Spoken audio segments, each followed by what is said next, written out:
नबियों की मार्फत ये भी लिखा है कि मसीह की पैदाइश बैतुल्लहम में होगी और वो यरूशलेम में उनके बादशाह की हैसियत से गधे पर सवार होकर दाखिल होगा। नबियों की मार्फत ये भी लिखा है कि मसीह का एक पैरोकार चांदी के 30 सिक्कों के एवज उसे गिरफ्तार करवा डालेगा। दाऊद नबी ने फरमाया कि मसीह अपनी जान कुर्बान कर देगा मगर खुदाबंद खुदा उसे तीसरे दिन फिर से जिंदा करेगा।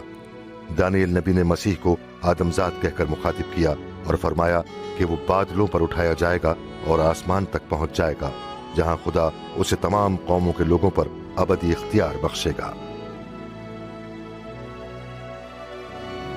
2000 साल पहले एक ऐसी शख्सियत इस दुनिया में आई जिसका नाम यसूअल मसीह था।